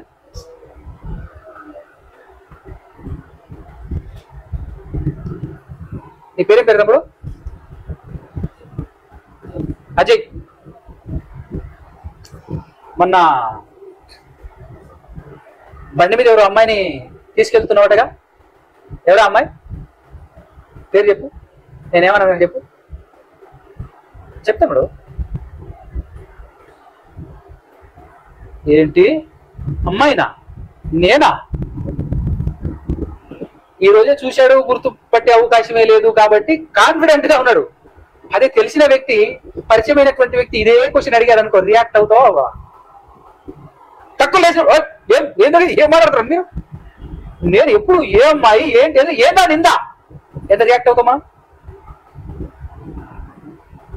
అది మన మనసు ఆ విధంగా రియాక్ట్ అయ్యే మనిషే మనది. కానీ యేసుక్రీస్తు ప్రభువు వారి మీద ఎన్ని నిందలు వేస్తున్నారు? రియాక్ట్ అయ్యాడా? గమ్మున నిలబడి ఉన్నాడు అంతే. అయ్య బాబు ఇదేంది ఇంత ఘోరంగా సైలెంట్గా ఉన్నదేంది? నిన్ను డిఫెన్స్ చేసుకోవా? నువ్వు మాట్లాడయ్యా బాబు, నేను విడిపించగలను అంటాడు. ఎవరు పక్కన ఉన్నటువంటి పిలాతు గారు. నీ వల్లే అవుతుంది, నువ్వు సైలెంట్గా ఉండు అంటాడు సింపుల్ గా. అక్కడి నుంచి రావాలి ఆర్డర్, నువ్వేం చేయగలవు అని చెప్పేసి సింపుల్ గా సమాధానం చెప్తాడు. కానీ సైలెంట్గా ఉంటాడు. అసలు ఎందుకు సైలెంట్గా ఉంటున్నాడు ఎవరికి తెలియట్లేదు, ఎవరికి అర్థం కావట్లేదు, అక్కడ ఉన్నటువంటి వాళ్ళు ఎవరికి అర్థం కావట్లేదు. కానీ యేసుక్రీస్తు ప్రభులు వారు యుద్ధమే చేస్తున్నాడు అక్కడ మనసుతో. ఆఖరికంటే సిలువలో వేలాడదీసి పిచ్చ కొట్టుడు కొట్టి ఒంట్లో ఉన్న రక్తమంతా కారుతున్నా కూడా సైలెంట్ గా ఓపికగా చూస్తున్నాడు, ఓపిక భరిస్తున్నాడు. కొట్టి కొట్టి కొట్టి కొట్టి సిలువను భుజాన వేసి నడుస్తున్నాడు. తన ఒంట్లో ఊపిరి ఉన్నంత వరకు, బలం ఉన్నంత వరకు, నడవగలిగినంత వరకు ఓపిక చేసుకొని నడుస్తూనే ఉన్నాడు. పడితే లేస్తా అని చెప్పేసి ఆ నొప్పినంతా ఆ బాధనంతా మూట కట్టుకొని భరిస్తూ సాగుతున్నాడు కల్వరి కొండ మీద. అలా వెళ్ళి అక్కడికి వెళ్ళిన తర్వాత సిలువ మీద వేలాడదీసి మేకులు కొట్టేసి వేలాడదీసేస్తే ఎట్లుంటది? ప్రాణం ఉండంగా మేకులు కొట్టి వేలాడదీస్తే ఎట్లుంటది? భయంకరమైన పరిస్థితి. అయినా కూడా తన మనసును తను ఎంత కంట్రోల్లో పెట్టుకొని ఉంటే అక్కడ సైలెంట్ గా ఊరుకోగలడు. సైలెంట్ గా ఊరుకోవటం మాత్రమే కాకుండా తండ్రి అని దేవునికి ప్రార్థన చేస్తూ, ఇదిగో తండ్రి, వీళ్ళెవ్వరికి అర్థం కాకపోవటం వల్ల వీళ్ళు ఇలాంటి పని చేస్తున్నారు తప్ప వీళ్ళు ఉద్దేశపూర్వకంగా చేయట్లేరు తండ్రి, వీరిని క్షమించు అనగలిగే దమ్ము ఎలా వచ్చింది? ఏ విధంగా వచ్చింది? ఎక్కడి నుంచి వచ్చింది? అసలు భరించటం, సహించటం, క్షమించటం, భరించటం. మళ్ళా ఏం మాట్లాడుతున్నాడు? సైలెంట్ గా భరించి చచ్చిపోవచ్చుగా, కానీ అందరికి వినబడేలా తండ్రి పెద్ద కేకలు వేస్తూ ప్రార్థన. వీరేమి చేయించున్నారో వీరు ఎరుగరు కనుక తండ్రి వీరిని. ఆ మాట వినబడేలా ప్రార్థన చేయాలి. ఎలాంటి మాట? ఆ మాట గురించి, ఆ మాట కోసం ఒక్క మాట సామెతల గ్రంథంలో పరిశోధకుడు, మనసును పరిశోధించిన పరిశోధకుడు మాట్లాడినటువంటి మాట ఒకసారి చూద్దాం. 10వ అధ్యాయము సామెతల గ్రంథం 1వ వచనం. మృదువైన మాట దేన్ని చల్లారుస్తుంది? అవునా కదా?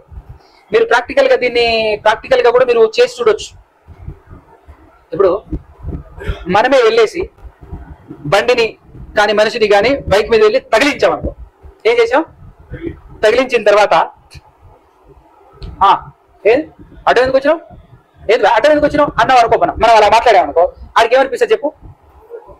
ఒరే వీడు గుద్దింది కాకుండా పై నుంచి రివర్స్ మాట్లాడుతున్నాడు రా, ఎంత కోపం వస్తుంది. అవసరం అనుకుంటే వచ్చి కొట్టడనే కొడతాడు, తమ్మినాడు అంటారు.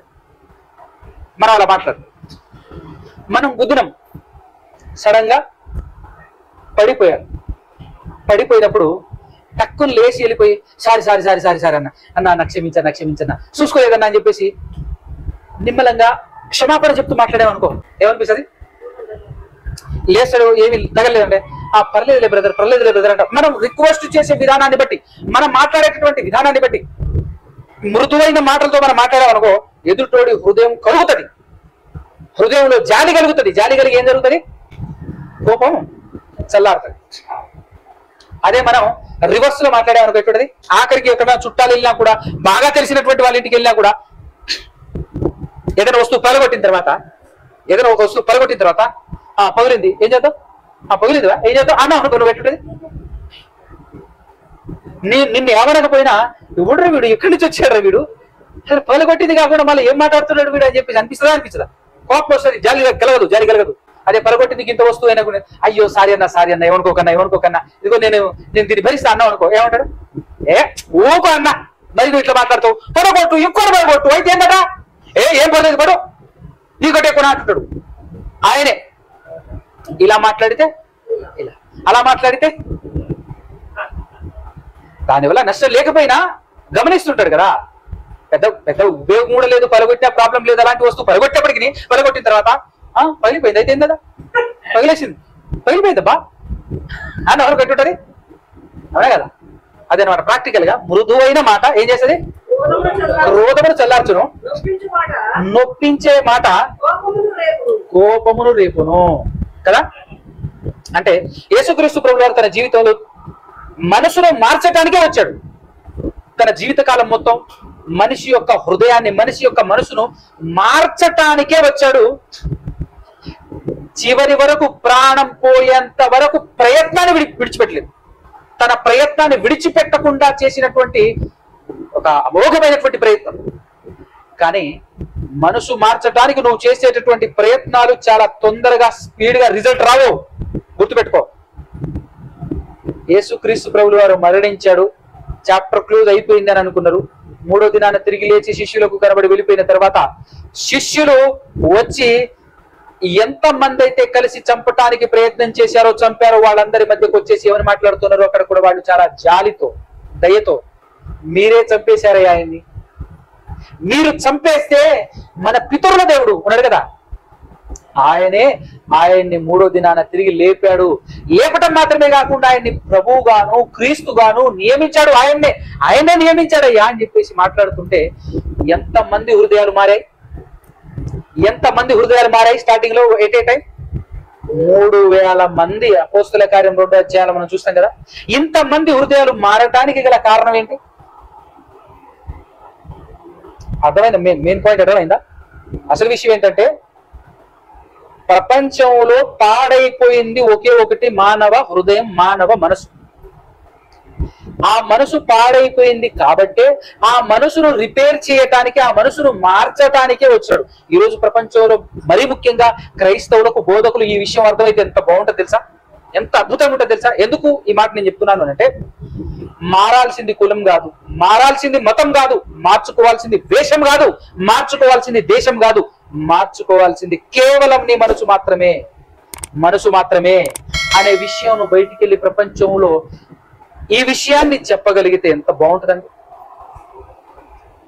ఇది కరెక్ట్ గా నీ మనసుకు కరెక్ట్ గా కనెక్ట్ అయ్యి ఎక్కి నువ్వు అర్థం చేసుకొని వెళ్తే గుళ్ళో పూజారికి కూడా కూర్చోబెట్టి చెప్పొచ్చు. నిజం అది. భయంకరమైనటువంటి వ్యతిరేకుల దగ్గరికి వెళ్ళి కూడా చెప్పొచ్చు, నాన్న నీ దేవుడు వేరు, నా దేవుడు వేరు కాదయ్యా, మనం ఒక్కటే, మనం మనుషులమైన మనల్ని నిర్మించిన దేవుడు ఒక్కడేనయ్యా, ఒక్కడే. ఆ ఒకే ఒక్క దేవుడు మన మనసును మార్చటం కోసం తన ప్రియ కుమారుడైన యేసు ప్రభువును పంపించాడయ్యా. కేవలం భయంకరమైన మన హృదయం, మన మనసు ఎంత భయంకరమైందో తెలుసా అని చెప్పేసి ప్రాక్టికల్ గా 4 విషయాలు చెప్తే అంతేనా కదా. ఈ పాఠం ఇంతకు ముందు నేను చెప్పిన పాఠాలతో కనెక్ట్ చేసుకుంటే, మనసుకు సంబంధించిన పాఠాలు కనెక్ట్ చేసుకుంటే ఎంత అద్భుతంగా ఉంటుంది అసలు. నీ నోరు జాగ్రత్త అని బైబిల్ చెప్తా ఉండదే లేదా? కానీ నోరు జాగ్రత్త అని అంటే జాగ్రత్త ఎవడు చేసుకోలేడు. దేవుడు కూడా రాయి చేశాడా లేదా? ఎవడు నాలుకను సాధు చేయలేడు అని చెప్పి. కానీ సాధు చేయగలగాలి అంటే ఈ ట్రిక్ తెలియాలి. ఏ ట్రిక్? సాధు చేయగలిగే ట్రిక్ ఎలా తెలియాలి అని అంటే, వాటర్ బాటిల్ లేదండి, ఒక వాటర్ బాటిల్ ఇన్నాను, ఏదో ఒకటి ప్రాక్టికల్ గా ఒక చిన్న విషయం చెప్తాను, చెప్పి నేను పాఠం ముగించేస్తాను. ఇట్లా తొందరగా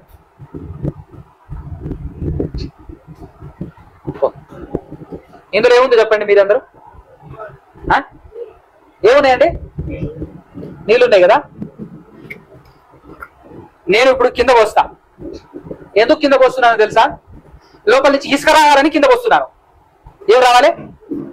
వస్తుందా? ఇసుక వస్తుందా? నీళ్ళు వస్తున్నాయి, ఇసుక రావాలి నాకు. నీళ్ళే వస్తున్నాయి, ఇసుక రావట్లేదని నోరు మూసుకున్నాను అనుకో, దీన్ని నోరు మూసాను అనుకో, మరి వెళ్తూ ఉంటుందా? డాక్టర్ అర్థమవుతుందా మీకు? హృదయం నిండి ఉండు దానిని బట్టి ఏం మాట్లాడుతుంది? ఈ నోరు మాట్లాడుతుంది. దాని తప్పేముందండి? అవునా కదా? నీ హృదయంలో చెడు నిండి ఉంది కాబట్టి చెడే మాట్లాడతావు నువ్వు. నాలుగని కంట్రోల్ చేసుకుంటే నాలుగు ఎట్లా కంట్రోల్ అవుతుంది? నాలుగు ఎట్లా కంట్రోల్ అవుతుందండి? ఇందులో ఏముందో అదే బయటకు వస్తుంది, అంతేనా కదా? ఇప్పుడు నాలుగని కంట్రోల్ చేసుకుంటే ఎట్లా చెప్పు? ఇందులో నుంచి ఏం రావాలి అని కోరుకుంటున్నావు, దాన్ని నింపు ఫస్ట్, దాన్ని నింపు ఫస్ట్. అవునా కదా? ఇప్పుడు హృదయం ఏం నిండి ఉంది? చెత్త అంతా నిండిపోయి ఉంది. ఆ చెత్త బయటికి వెళ్ళేసి మంచిగా రావాలి అని అనుకుంటారు. ఫస్ట్ ఏం చేయాలి? నువ్వు రిలీజ్ చేయాలి. ఎలా రిలీజ్ చేయాలి? ఎలా రిలీజ్ చేయాలి? ఎగ్జాంపుల్ ఇంతకుముందు కూడా చెప్పాను కదా, నల్లటి గ్లాసు, తెల్ల గ్లాసే థమ్సప్ పోసాము. థమ్సప్ ఉన్నటువంటి ఆ గ్లాసుని ఇలా బోర్లించేస్తే ఖాళీ అవుతుంది.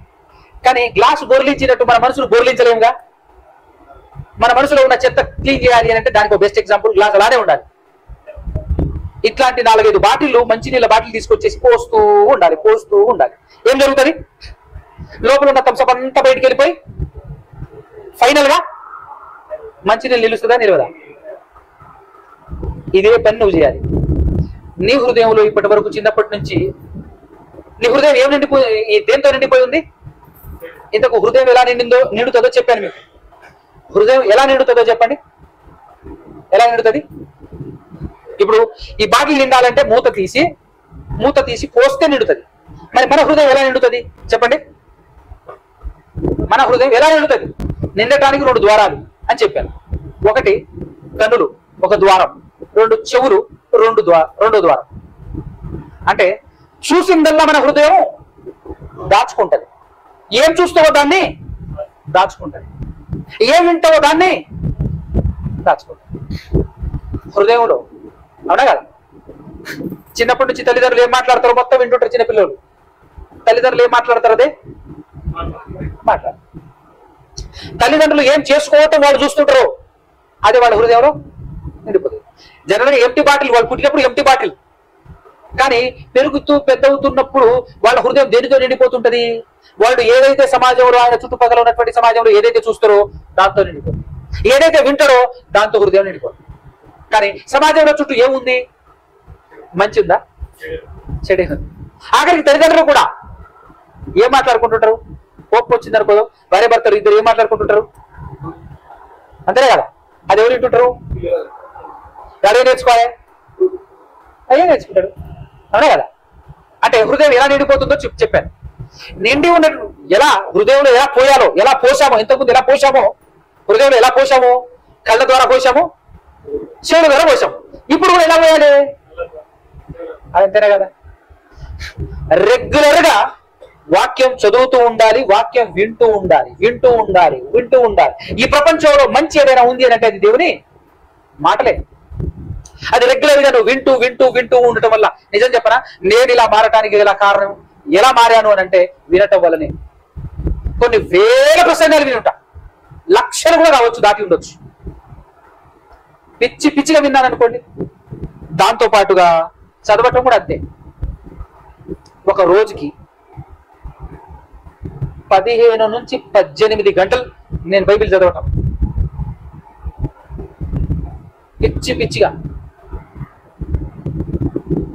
కాబట్టి నరాల్లో ఇంకింది, మొత్తం నిండిపోయిన తర్వాత 30,000 శాలరీ వస్తుంది. బీటెక్ అయిపోయిన తర్వాత, ఇంజనీరింగ్ అయిపోయిన తర్వాత బెంగళూరులో యాజ్ ఎలక్ట్రికల్ ఇంజనీర్ గా జాయిన్ అయ్యాను.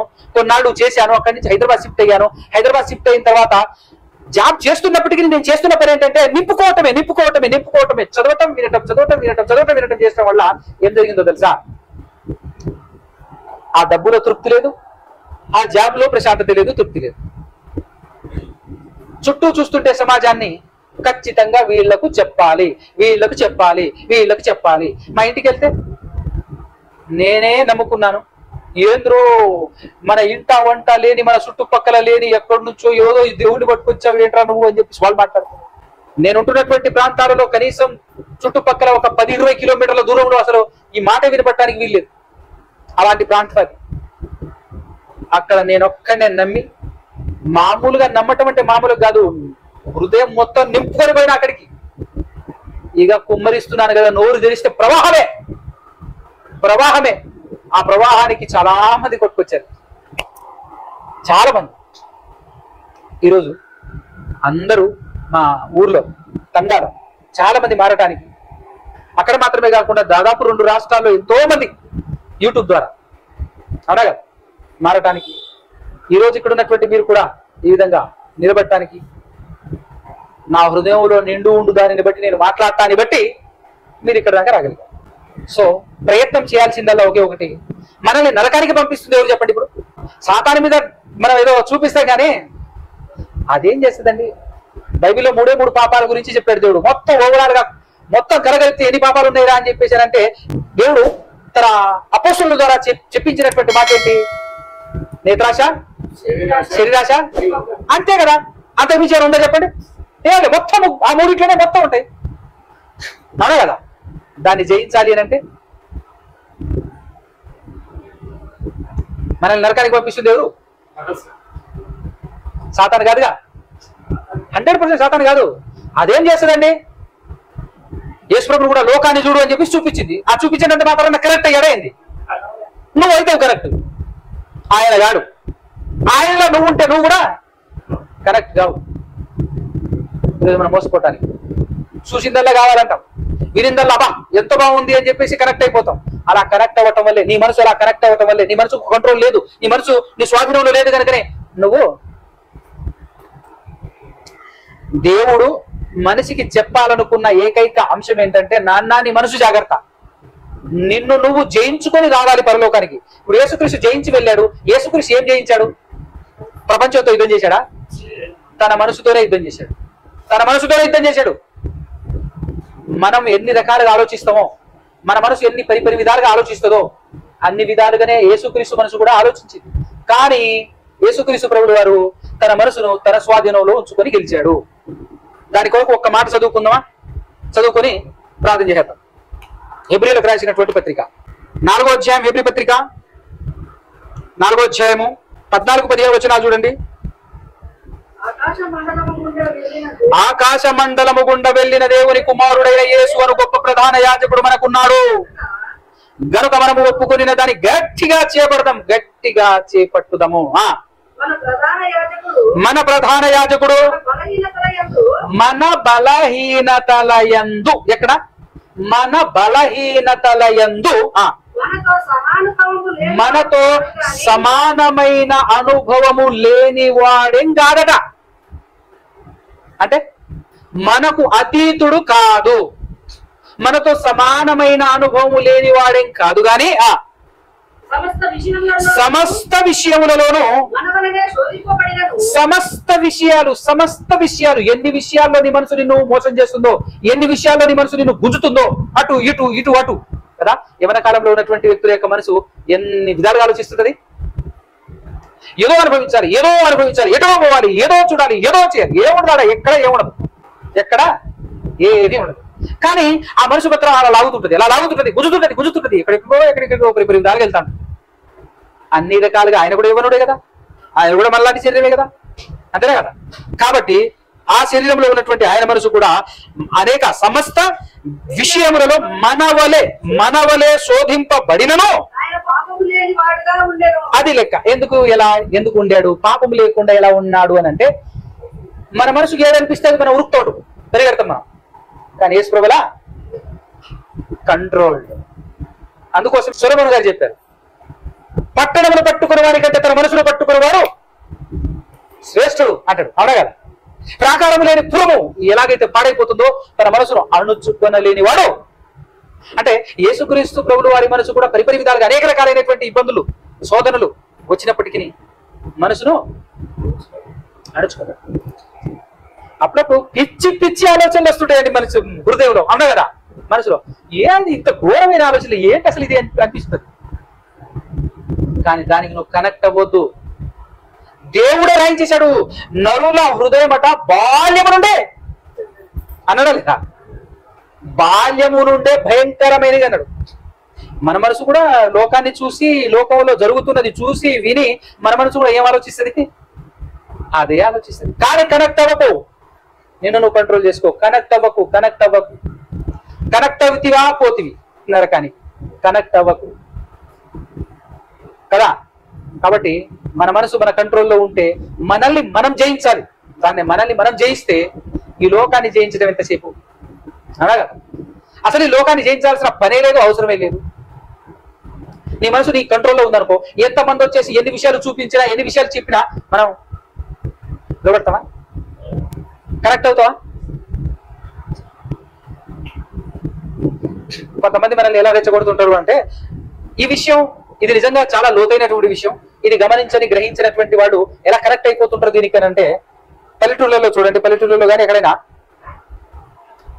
మనల్ని ఎలా రెచ్చగొడుతుంటారంటే, అబ్బా నీ గురించి ఎంత తప్పుడుగా ఎంత ఘోరంగా మాట్లాడుతున్నాడో తెలుసా పలానా వ్యక్తి, అబ్బా నా నోటితో చెప్పలేనయ్యా, నేను వినలేకపోయాను, ఇంత ఘోరంగా మాట్లాడుతున్నాడని చెప్పి చెప్తాడు అన్నాడు అనుకో, మనకి ఏమనిపిస్తుంది? మన మనసు ఏం చెప్తుంది? కనెక్ట్ అవుతుందా కదా? కనెక్ట్ అవుతుంది కదా? కనెక్ట్ కాకూడదు, కనెక్ట్ కాకూడదు. డైరెక్ట్ గా కళ్ళ ముందే యేసుక్రీస్తును నిందలు వేస్తుంటే, డైరెక్ట్ గా వేస్తున్నా కనెక్ట్ అవ్వట్లేదు ఆయన, కనెక్ట్ అవ్వలేదు ఆయన. అయ్యుంటే ఒరే మీకోసమని నేను ఇక్కడికి వచ్చేసి నా ప్రాణాన్ని బలి ఇవ్వబోతుంటే మీరు నా మీద నింద వేస్తారా? ఇలాంటి మీకోసమా నేను చచ్చిపోయేది? మీలాంటి వాళ్ళ కోసమా నేను చచ్చిపోయేది? నేను ఎవరు అవునా కదా? కనెక్ట్ అయితే ఎట్లుంటది? ఇట్లనే ఉంటది. మీలాంటి వాళ్ళ కోసమా? మీకోసమా? అంతేనే కదా? మనం కూడా ఏదైనా మంచి చేసామనుకో, మనం మంచి చేసినప్పుడు ఇతరుడు కీడే చేస్తాడు. నేను చేసి కీడును అనుభవించడానికే నేను పిలిచాను అని చెప్పేసి పేతురు పత్రికలు రాయించాడు కదా. చేస్తే ఏం జరుగుతుంది? ఇంకోసారి వీడికి హెల్ప్ చేయదురా అంటాం. ఎందుకు? నీ మనసు కనెక్ట్ అయిందని. కనెక్ట్ కాకూడదు. మేలు చేసి కీడును అనుభవించాలి. మేలు చేయటంలో విసుగొద్దు, మేలు చేస్తూనే ఉండాలి. ఆ విధంగా నువ్వు నేను మారాలి అని అంటే there is no option, only one option. నీ హృదయంలో వాక్యాన్ని నింపుకోవటం వల్లనే నీ హృదయం పరివర్తన, నీ మనసు పరివర్తన చెందుతుంది. మన మనసు ఎలా మారుతుంది అని అంటే, మన హృదయంలో దేవుని మాటలను నింపుకోవటం ద్వారా మాత్రమే మారుతుంది. అప్పుడే పరిపూర్ణుడుగా, పరిశుద్ధుడుగా, పవిత్రుడుగా, క్రీస్తుకున్నటువంటి పరిపూర్ణతకు సమానమైనటువంటి పరిపూర్ణతలోనికి మనం వెళ్ళాలి అంటే మాటలు మన హృదయంలో ఇంకాలి, నింపుకోవాలి. అలా మీరు నింపుకుంటారని, మీరు మనమందరము దేవుని వాక్యంతో నింపబడాలని కోరుకుంటూ ఈ మాటలు ముగిస్తున్నాను. కళ్ళు మూసుకొని